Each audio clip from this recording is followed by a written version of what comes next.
here.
Good afternoon. My name is Parker Stripling, My name is Kyle Millett. and we are your hosts for the Mamba Mentality Book Club, and we discuss Kobe Bryant's words of wisdom with different speakers each day. Today's guests are Reggie Johnson, Advanced Scout, and Coach Kirkland with Cedar Hill High School and Coach of A Game. Don't forget you can earn points for things like PS4 and Xbox gift cards, Chick-fil-A, and gaming headsets in the prize shop by just commenting down below. Let's get started.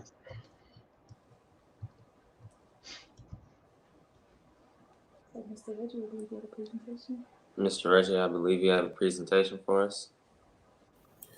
Good morning. Thank you guys for your introductions and thank you for having me. I'm excited about Beyond the Ball and hopefully we can help some young people learn something new today. My name is Reggie Johnson, as the young men stated. I am Advanced Scout for the Dallas Mavericks. I've been in this particular role for the last 15 years and I've been with the Mavericks for 25 years. So I've been able to basically work my way up. Started with the Mavericks in 1995, and I've been able to work my way up through the organization with hard work. And then, I have to tell you a little bit about my background. My college degree was in mass communications, which I wanted to go into television, and which that particular degree actually helped me a lot because it taught me how to communicate properly. And also, in one of my roles with the Mavericks, I was video coordinator for the basketball team, and as video coordinator, I was breaking down all the video for the coaching staff. So those editing skills that I learned in college allowed me to slide into that role of video coordinator and edit film for the coaches. A little bit about my job is I have to analyze our upcoming opponents, the Dallas Mavericks' upcoming opponents. So, for example, if we are playing the Lakers in the next 4 or 5 days, my job is to travel to see the Lakers play and help our team figure out a game plan. So I actually have to watch these teams live, break down their personnel, meaning their roster, and all of that team's, the Lakers' offensive and defensive strengths.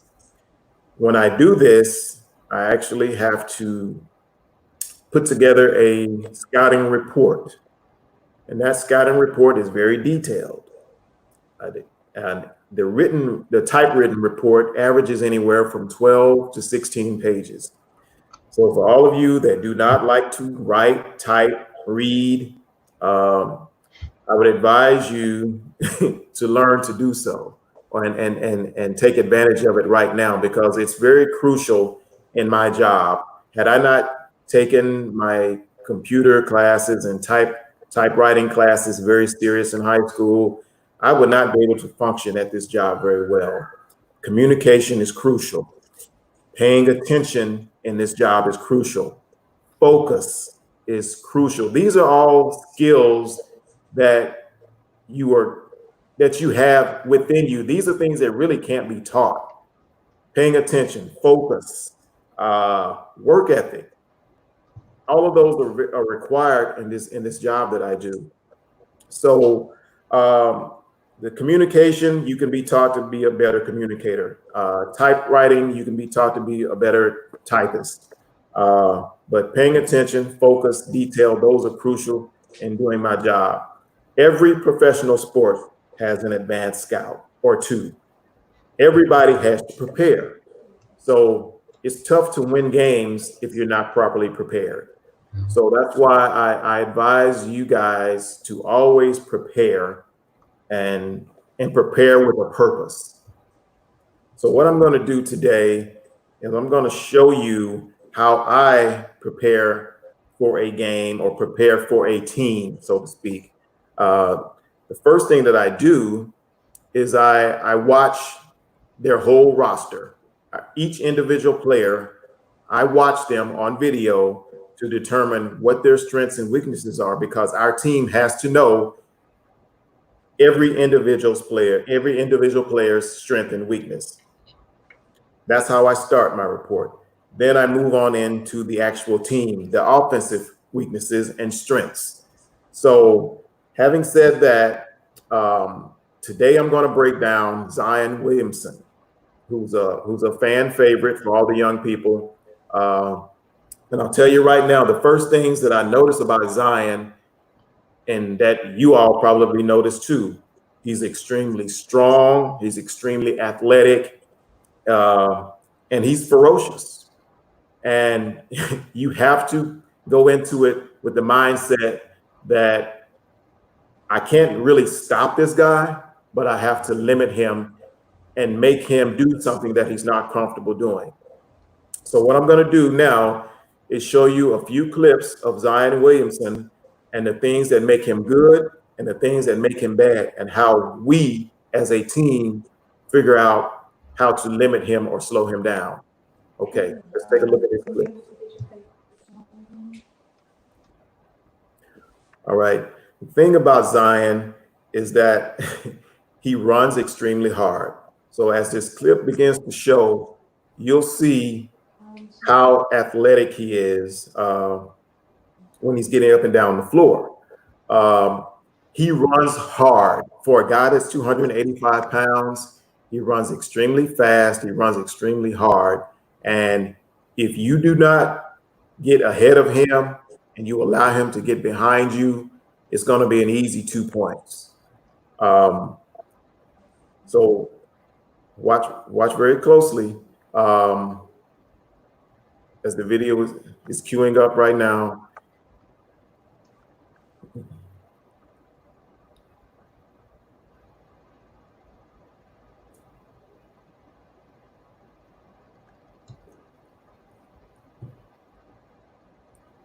Oh, let me tell you a little bit more about him before we get going with this video.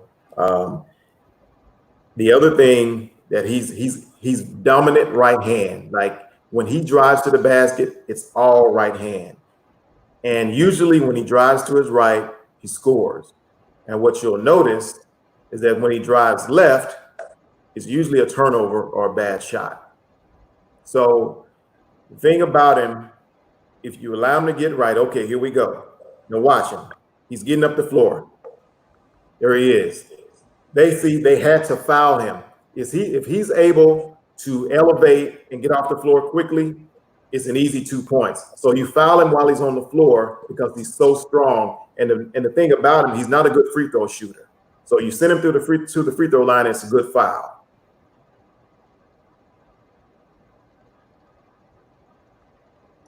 There it is. Good hard foul. And the other thing about Zion, he's so big and strong that you have to crowd him. You have to get multiple guys around him because one guy cannot stop him. And an individual guy cannot stop him at all. He's just that strong.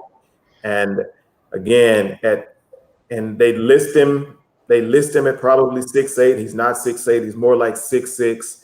and he's a solid 285 pounds.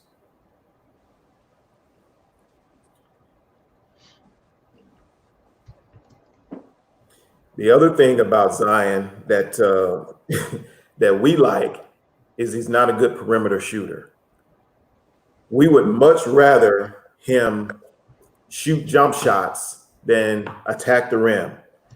He's very hesitant to shoot jump shots. So if we can force him out beyond the 3-point line and allow him and make him shoot jump shots, he's not as good, he's not as efficient. But when he's attacking the basket and again driving right, he is going to score. Or if he's running the floor and on fast breaks, he's going to score. So that's how I break down players, and that's just Zion alone. I have to do this for every individual player. And the key is, for me, before I go watch a game live, I watch video. I watch a number of hours of video, which is, again, the Mamba mentality. The more video you study, the better prepared you are. All right. Okay, let's see what we have on this next clip.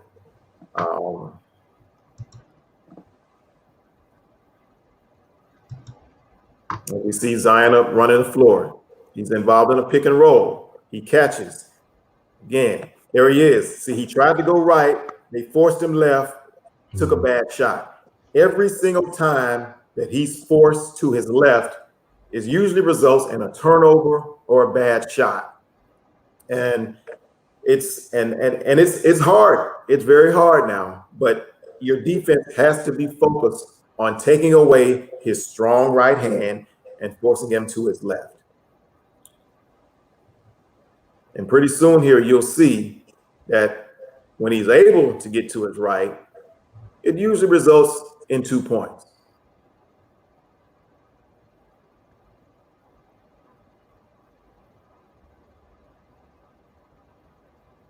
Here we are again. Catches, he's in a crowd. 2, 3 people around him. They're able to take away his shot. And that's the only way you stop this guy. You have to put him in a crowd to where he can't elevate and score. Again, like I stated earlier, one guy cannot do anything with him. And the thing about Zion, if you put a bigger guy on him, he's going to use his quickness. If you put a smaller guy on him, he's going to use his strength. So therefore, you have to use multiple guys around him. And the defense has to be in constant communication to take away the other offensive players, because if you double team Zion, he's getting to a point to where he's good enough to find an open man. So that's why the defense has to stay in constant communication. Okay. Here we go. Next clip.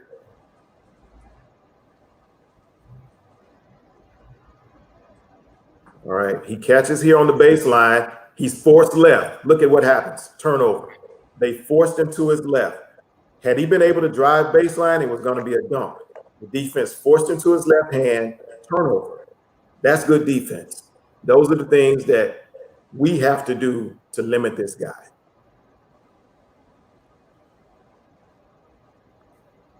Okay, they're on a fast break. The opposing team's on a fast break. They get a steal. Here the Pelicans off to and off. The Pelicans are a fast break team. They run the floor. They prefer to score within the first 8 seconds of the shot clock. NBA has a 24-second shot clock. The Pelicans don't want the defense to get set. So if they can score within the first 8 seconds, they feel like they have a chance of beating you. They shoot a lot of three-point shots, and they run the floor extremely hard. Here we go again. On a make or miss shot, they take the ball out extremely fast and get the ball up the floor extremely fast. Here, Miami just scored. So we're going to see how fast the Pelicans take the ball out and get the ball up the floor.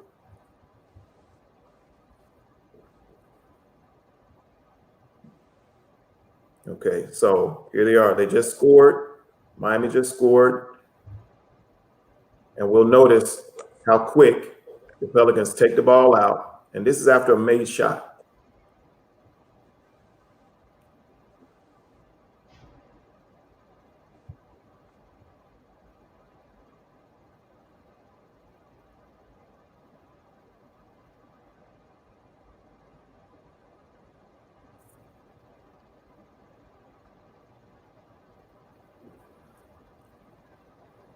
As I stated earlier, one of their main things is they do not want the defense to get set. If the defense is allowed to get set, they're able to slow the Pelicans down because the Pelicans don't have a good half-court offense.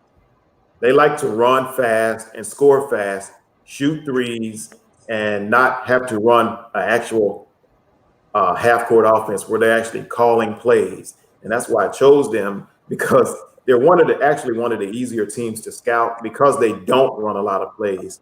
And when you're playing a team that runs a lot of plays and they slow the ball down, they walk the ball up the court, you spend a lot of time on the scouting report because they have so many plays to run.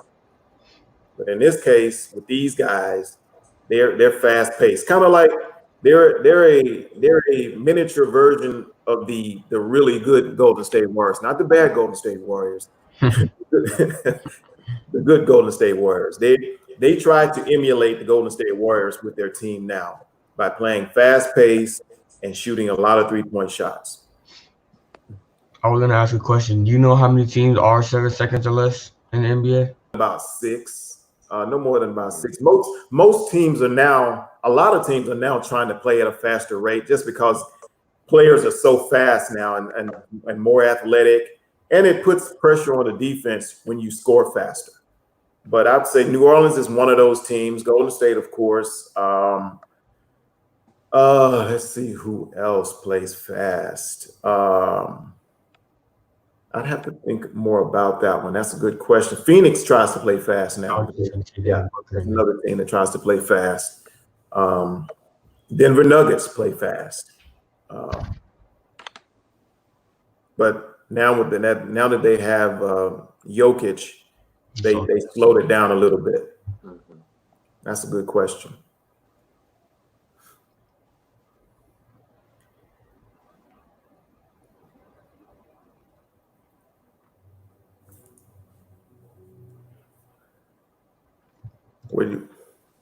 We're not going. Yeah, I think you get the point on what I'm trying to teach you is what my approach is to scouting a game. So I always start with the video, always, and then I go, okay, we got a clip here.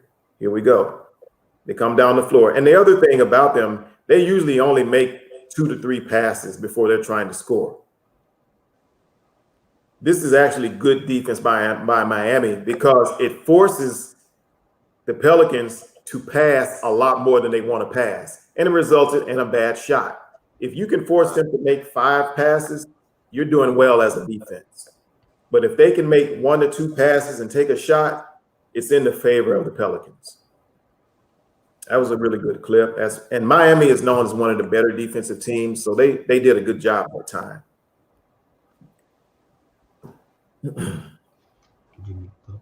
Here we go.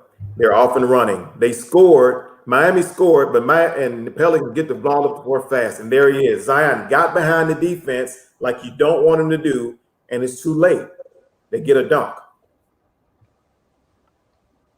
That was off a made shot. Okay, now we go into the actual scouting report. Here is this is the first page of a scouting report that I did. This one is on the Oklahoma City Thunder.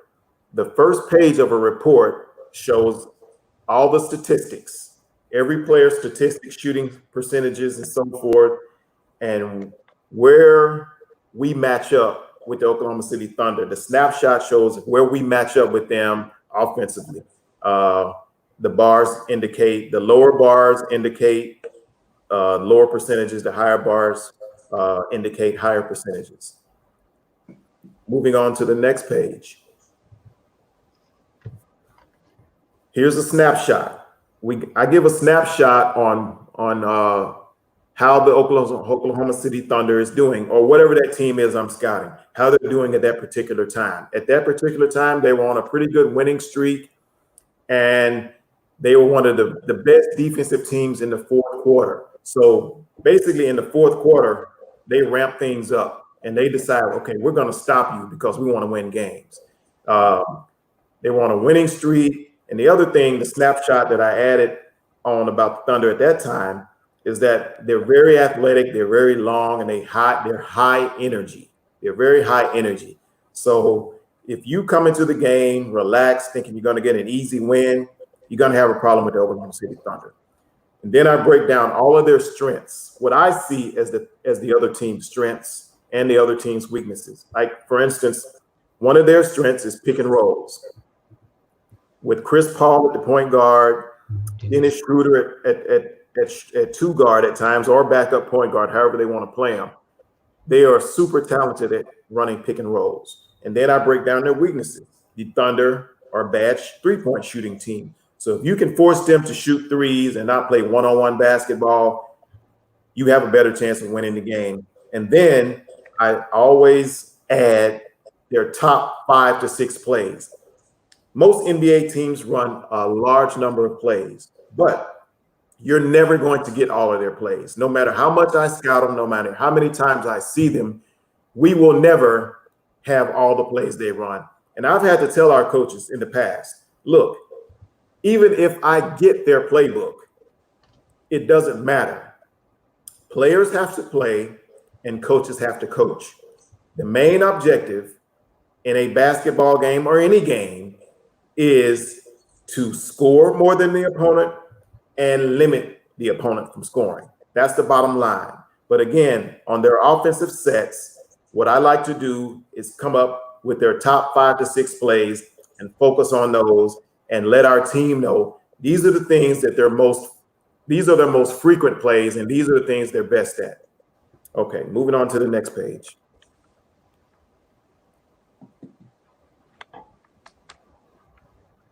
The next page is a breakdown of all of the individual players' strengths and weaknesses.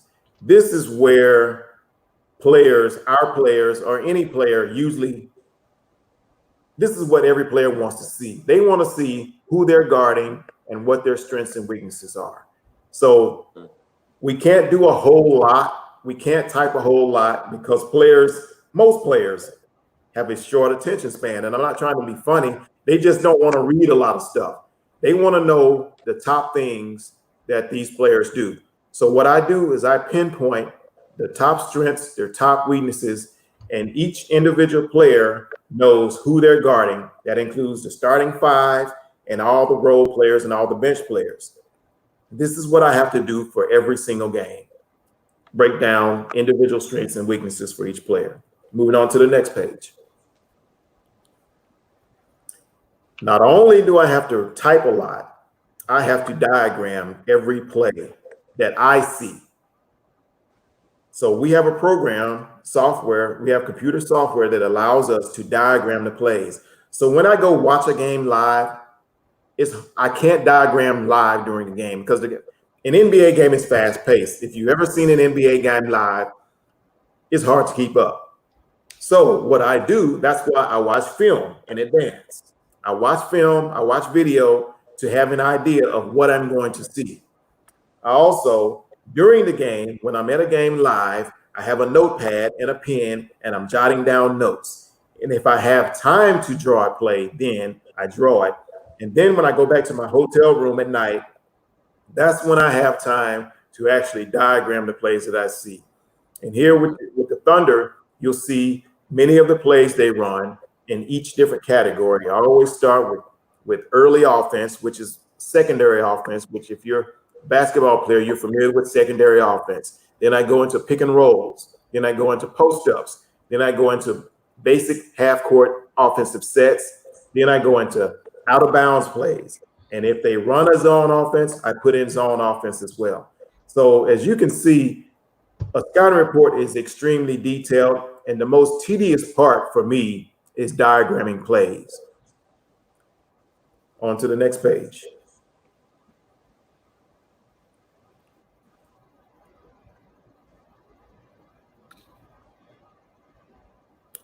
And that's basically the last page is basically finishing up a scouting report. They always end with diagrams. So everything that I've seen a team run up to that point is on the scouting report. Now, when I go see that team play again, typically they've added 1 or 2 plays, but all the plays that I have on a report will not be run during a game. But our coach can never say to me, well, we didn't have that information. No, I'm going to give you more information than you probably need. But so it's better to have more information than not enough information. That's why I have the diagrams, I have the individual players breakdown, I have the whole team strengths and weaknesses. So as you've seen how I approach a game as an advanced scout. And that's why there's that title, advance. I see a team in advance prior to us playing them. And it's my job to prepare our team to the best of our ability. And this is how you should approach a game if you're a player, or the game of life. You always prepare. Always prepare to the best of your ability. And I can't encourage you enough that the things you're learning now, you'll probably have to use it later on in life. I know you don't think you will, but you're probably going to need these things. The basic skills that you're being taught, the basic things that your parents are constantly trying to tell you. Listen, pay attention, focus. If I could not do those things, there's no way that I could be efficient at my job. So I leave you with 2 quotes. The first quote relates to preparation in sports, but you could also apply it to life. The will to win is important, but the will to prepare to win is vital. You understand? The will to win is important, but preparing to win is vital. Always prepare to win at any cost, at all costs. The last quote that I leave you with it applies to life. Sometimes you have to be a lion so that you can be the lamb that you really are. That means approach life with ferocity. Anything that you want to be successful at, you have to be tireless at it. You have to work at it. You have to want it better, more. You have to want it more than anything else. Excuse my terminology. Don't give up. Don't give in. Everybody knows the lion is the king of the jungle. Attack everything that you want with ferocity. And then later on in life, after you're successful, you can relax and say, I did this, and now I can relax. So thank you for having me today. I enjoyed it. I hope and pray that you've learned something from me. And now I'll take questions. First question.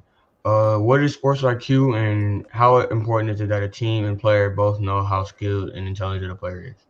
Okay, sports IQ is basically an intellectual knowledge of your sport and individual player. I mean, so many athletes, young athletes, believe that it's all about physical play. I'm better physically. But there's a lot more to athletics than just being physical. You have to be able to outsmart your opponent sometimes. The team that's the most talented and more skilled and more athletic doesn't always win. Sometimes the team that's best prepared and plays the smartest game is the team that's more successful. And that goes back to me saying prepare. If you prepare, that strengthens your IQ, your sports IQ. So you have to study the game, and that goes back again to the Mamba mentality. Studying the game, wanting to be better and smarter than your opponent. Okay. Also, before you ask your next question, Parker, we would like to welcome Coach Kirkland. Thank you for being here with us, Coach Kirkland. Can you tell us about No yourself? problem. Yes, my name is Coach Kirkland. I'm a assistant varsity and freshman coach at City Hill High School. Former Division I athlete, University of Cincinnati. I'm also originally from Tyler, Texas, where I went to high school, and then went on to play ball at Cincinnati and overseas. And right now, like I said, I'm coaching at Cedar Hill High School, teaching as well, and also the owner and president of A Game Athletes Select Basketball Team. Thank you. Thank For our quote of the day from Kobe, we have, film study is all about detail. From a young age, a very young age, I devoured film and watched everything I could put my hands on. It was always fun to me. Some people, after all, enjoy looking at a watch. Others are happy figuring out how the watch works. It was always fun to watch, study, and ask the most important questions. Why? The biggest element that changed over time, however, was I went from watching what was there to watch for what was missing and should have been there. I went from watching what happened to what happened and should have. Film study eventually became imagining alternatives, counters, options, in addition, definite details of why some others work and don't work. Okay, Mr. Reggie, we have a few questions here for you.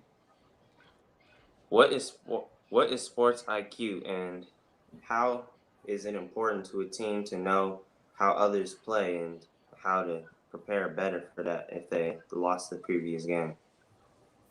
Okay, again, sports IQ is basically having an understanding of your particular sport, a better understanding of your particular sport by studying.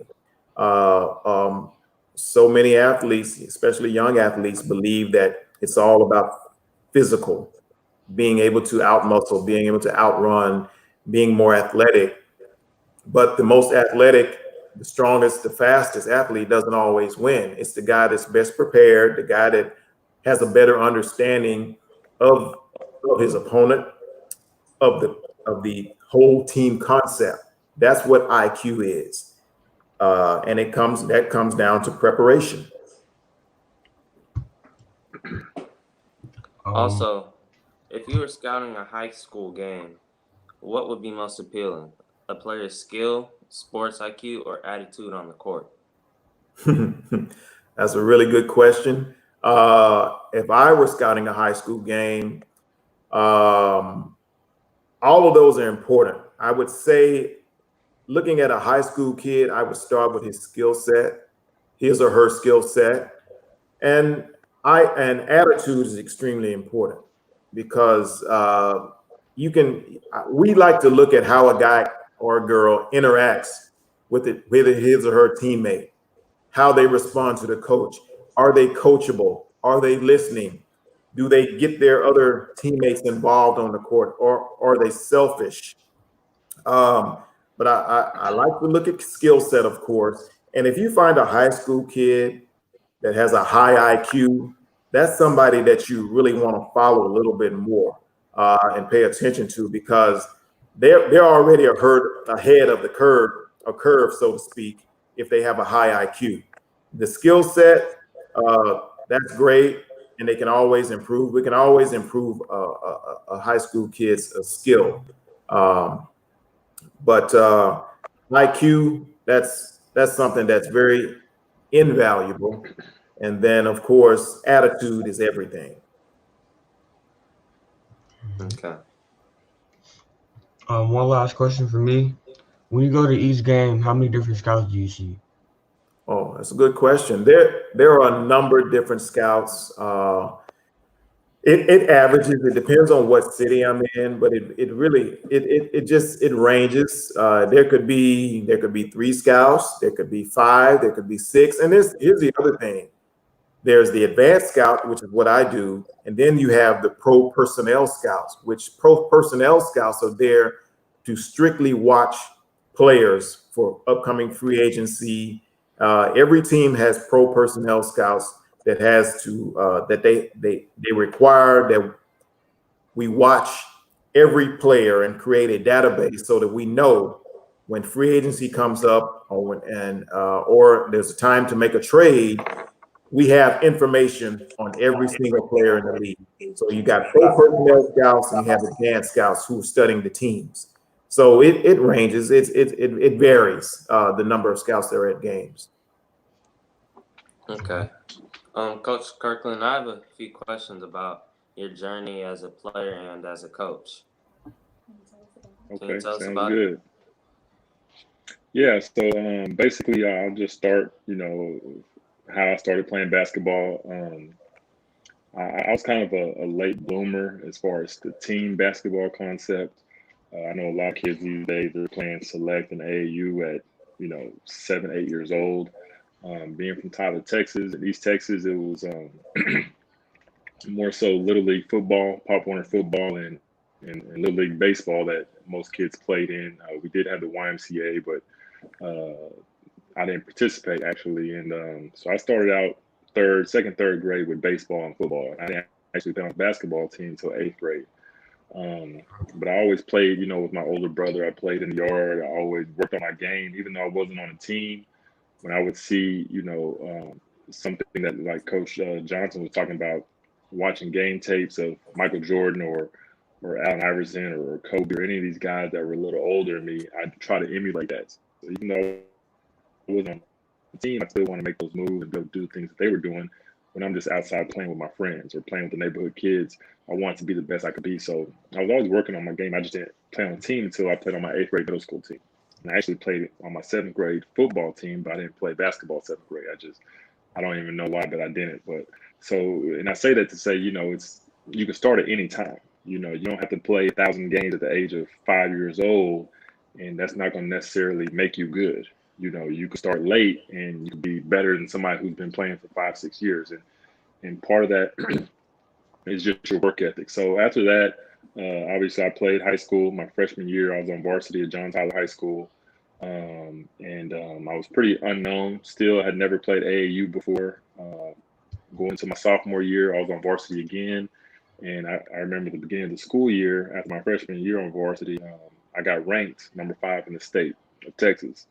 And I don't even know how that happened because at that point I was just a freshman on varsity in Tyler, and I really didn't play much outside of that. But so I got ranked, and then after that, the letters started coming in from all the schools, mostly Big 12 schools initially, like Texas, Kansas, Iowa State, Oklahoma, schools like that were recruiting me.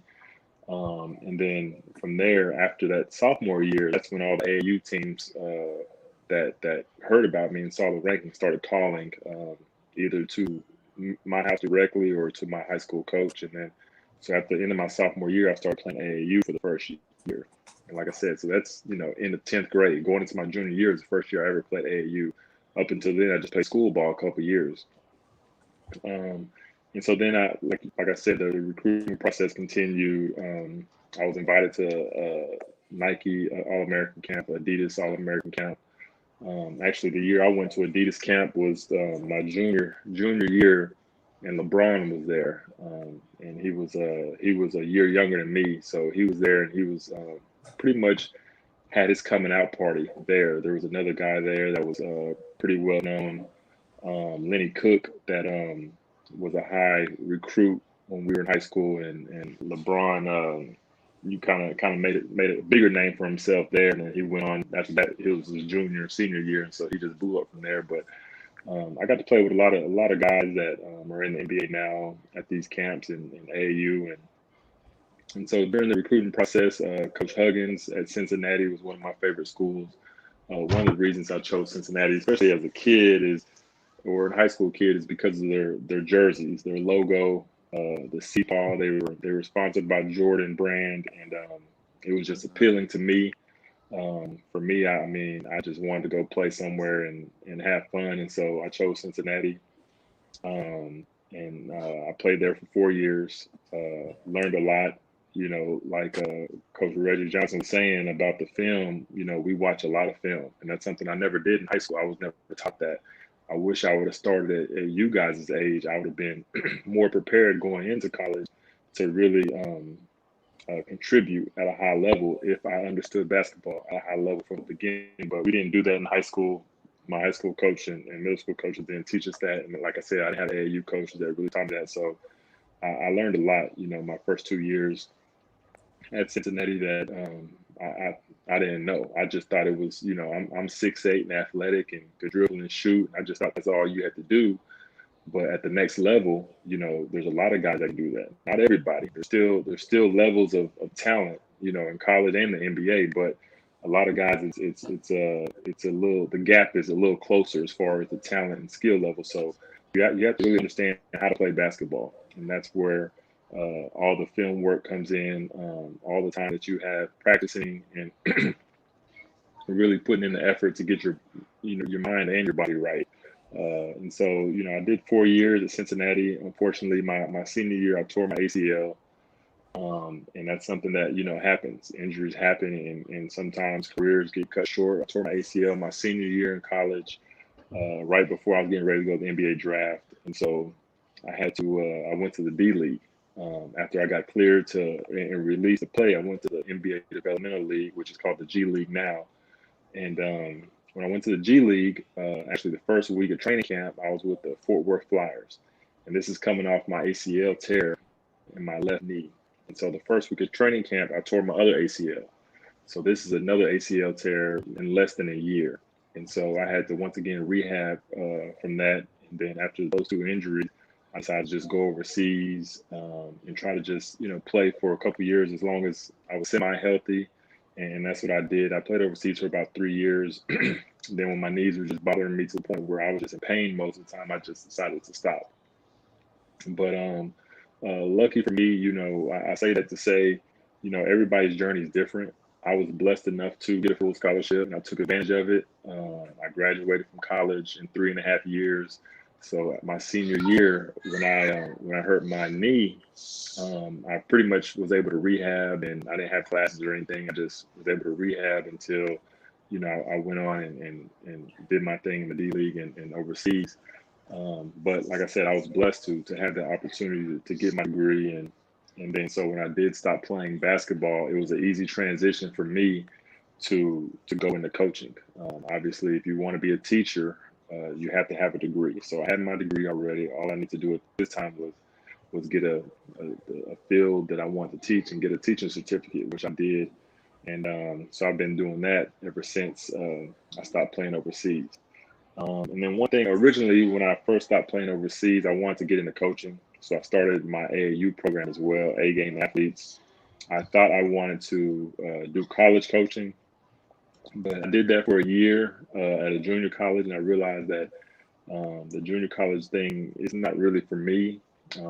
I'd rather be stable and home with my family. It's a lot of traveling, a lot of phone calling, and things of that nature. That you have to do in order to be a college coach, and that's something that I just really wasn't prepared to do. I like my freedom of being at home and having time with my family and things of that nature. So I decided to just go the high school route, and so that's what I've been doing the last 6-7 years, coaching high school basketball as well as running my AAU program, and it's been good. Like I said, I mean, everybody's journey in basketball is different. I mean, things can happen. Some guys, they don't make it at all. They don't get to college at all. Some guys are great college players and they don't go to the NBA. Some guys are good high school players and they don't get an opportunity. And some guys, their high school career may not, be what they want it to be. But, with all that being said, I mean, the education part is the most important part anyway, because that's the one thing you can't control. One thing that I know you asked Coach Johnson a question like, what do you look for in a high school player? And obviously he's at the NBA level. So, but even at the college level, one thing that a lot of coaches and even myself will look at is, the intangibles, things you can't teach. And certain things you can't teach is size and athleticism. So in order to be at the Division I level and definitely the NBA level, the first thing you have to have is size and athleticism. You could work hard and you could be a great person, But at some point, genetics is one of the biggest factors, if not the biggest factor. Because if you're 5'9" and slow, it doesn't matter how hard you work, you're not going to be able to guard Russell Westbrook. It doesn't matter how high your IQ is, you just genetically, you just can't do it. So that's one thing that a lot of players have to understand as well. It's tough to go to the next level, and sometimes it's not your fault. It's nothing that you could have done differently. It's not because you don't work hard. It's not because you don't care. You don't have passion. It's just sometimes it's just not for everybody. Everybody can't be like Zion Williamson, 6'6", 280, and have a 45-inch vertical. That's nothing that he worked at. He didn't work hard to get that. That's just genetics, and that's why he's in the NBA. Now, how good he becomes is what Coach Johnson was talking about, is how hard he wants to work. Because there's a lot of guys that are in the NBA just because of their genetics, but you never hear their name because they don't work hard. But the elite guys, like the Kevin Durant's, the Steph Curry's, obviously Kobe Bryant, their work ethic is second to none. And that's what you don't see with these NBA guys. You don't see how hard they work. Even at the college level, we put in a lot of time. Waking up at 6 a.m, working out for 2 hours, then going to class, then coming back and lifting weights and having practice or doing conditioning, and then having film study later in the evening. So you put in a lot of time, and actually it becomes a job. Even in college, it went from being fun in high school to it's really a job. And sometimes you want to just be a regular student and just go to class and stuff, but that's not the case when you're an athlete at a college, and obviously when you're a pro, it is your job, and there's a lot of pressure on guys. Hold on one second.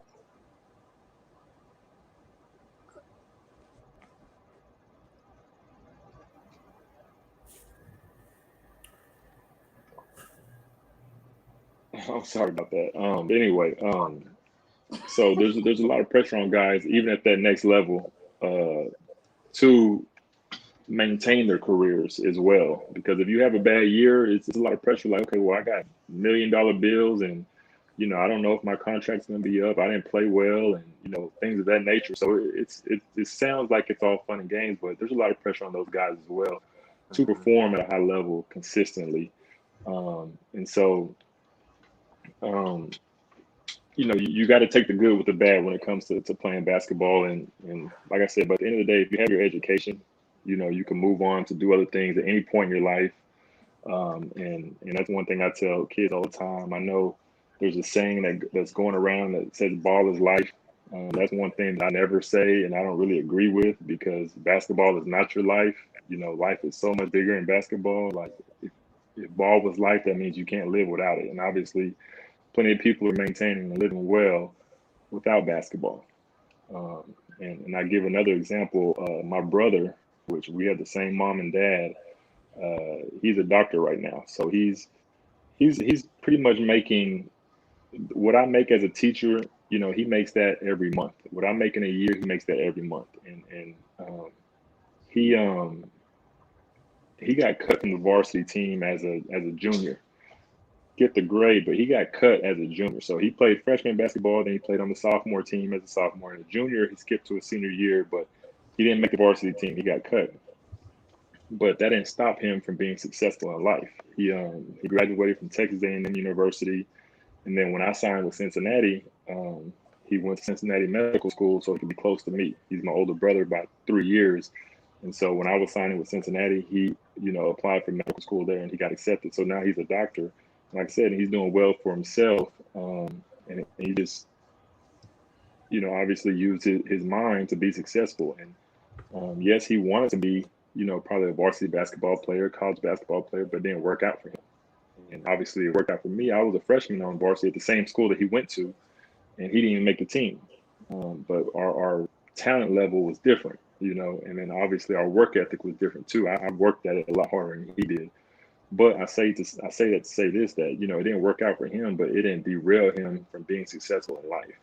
He didn't look at it like ball is life. He looked at it like ball was part of my life, but it's not anymore. And so he moved on, and he's doing big things and good things with his life now. So anything is possible that you want to do. especially academically. Student clusters. Everybody can't just go to NBA. Like I said, it doesn't matter how hard you work and how much you put your mind to it. At some point, it's just genetics that has to play a part. These guys are big, fast, and strong, and basketball can get you certain places, but you could be an NBA coach. You don't need genetics to be an NBA coach, but to be the player, it's a totally different thing. And one NBA coach actually told me this. He said, in the NBA, you have the best players in the world, but you don't have the best coaches in the world. And that goes with college as well. You'll think that they're NBA coaches, all of them are really good coaches. That's not the case. Sometimes they just get opportunity. But the NBA players, you better believe those are the best players, because you can't hide talent. You can't hide 7-foot run and jump out the gym. Like, those are the best players in the world. But to be an NBA coach, you don't necessarily have to be the best coach. A lot of them are really good, don't get me wrong, but it's different, when it comes to coaching. So basketball could take you places. It might not always be the NBA as a player, but you could be like Coach Johnson, a coach in the NBA. You could be an NBA doctor. That's one thing my brother eventually wants to get into. He's a doctor. He wants to be a sports doctor for one of these NBA teams eventually. And so you could be around the game and I mean, a trainer, I mean, anything. You could be in the game in many different ways. You can market. You could be a marketing manager for the NBA teams or something like that. So there's things that you could do that just being around the game could take you places you wouldn't imagine. So, but at the end of the day, you got to have the work ethic and the drive to be successful and make something out of your life. So that's pretty much my journey. Like I said, and what I've seen through the ranks of being a player and coach. And like I said, at the end of the day, man, things will happen in your life that you're not prepared for, but you have to overcome those hurdles and attack them, with discipline and drive to be successful. All right, Parker, do you want to take the student questions? Yeah. Well, how long have you been a coach? You might have already said that, but somebody asked that again. How long have I been a coach? Mm-hmm. I started my program, A Game Athletes, 11 years ago. So it's been 11 years that I've been coaching. And then obviously after I started that program, I did a little junior college, and I've been doing high school coaching for a while. So it's been about 11 years. All right. I have a question. What do you look at? No, not that one. How should a student athlete balance sports and academics? Really, it's simple. You know what I'm saying? If you got A's and B's, then I feel like you can play as much basketball as you want to. All right. So it's simple. It's about production. So if you're plugging right there, if your grades are good, then I'm sure your parents will support you, and you should play as much basketball as you want. If your grades aren't good, then you need to play a lot less basketball, and you need to focus your time on your academics. Too many times, especially with AAU, and not so much with high school basketball, because obviously in high school basketball, you know that if you don't pass, you don't play. So that's already telling you, if you're not passing, then you're not spending enough time with your academics. But too many times with AAU, I see kids that didn't play for the high school team, not because they weren't good enough, because they couldn't pass, because they were in trouble, but they're on an AAU team, for whatever reason. And that's something that, I definitely frown upon. If you're not passing, as parents and as a student yourself, you should understand that, basketball isn't important right now. It shouldn't be the priority. So, like I said, the main barometer is, if you got A's and B's, then you could play basketball as much as you want to. You could, because obviously you're doing what you need to do in the classroom. But if your grades are low, C's and below, then that means whatever time you're spending basketball needs to stop, and you need to get those grades up. This one is for Mr. Johnson. What do you think the Mavericks can do to become one of the top 3 teams in the NBA? That's an excellent question. I would say it's going to require adding some more talent. It's tough because the top 3 teams are loaded.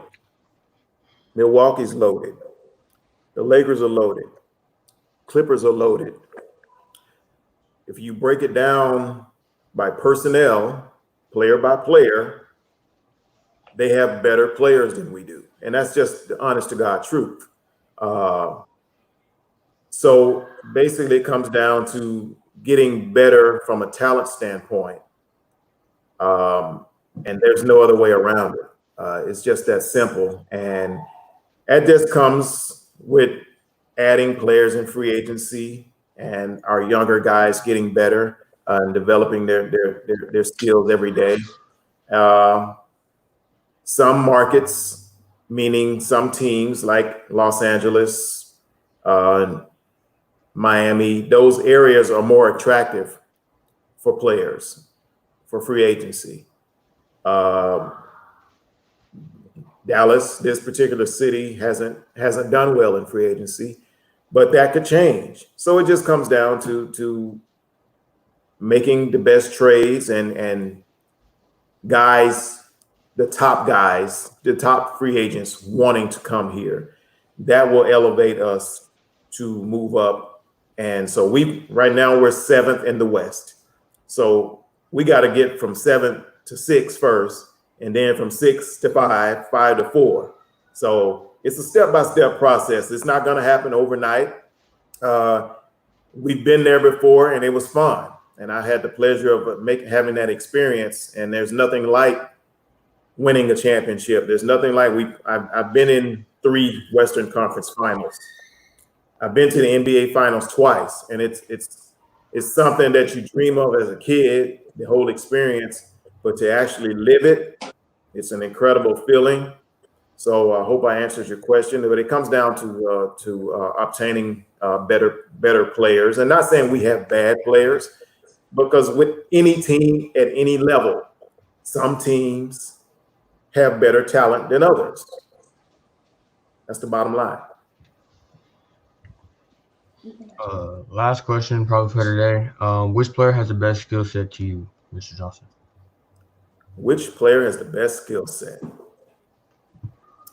It has to be LeBron. I mean, because he does everything. He's super talented in every facet of the game. And I may be a little bit biased in saying this, but Luka's pretty talented too. I've been more and more impressed with him every time I watch him, because he can do a little bit of everything. And he's so young by NBA standards, and he does it all with so much ease. So LeBron is up there, number one, I would say. I like Luka, and not just because he's on our team. It's just the truth. Mm-hmm. But if I have to give you my favorite player, because I think his skill set is pretty good, it's Kawhi Leonard. He's my favorite player in the NBA. Carl, you want to take closing? All right. Thank you, Coach Kirkland and Mr. Reggie Johnson, for coming out for us today. And thank you all the students. Don't forget, you can get your prizes, and hopefully all of your points have come in. Thank you, guys. Have a nice day. Thank you. Thanks for having us. Enjoyed it.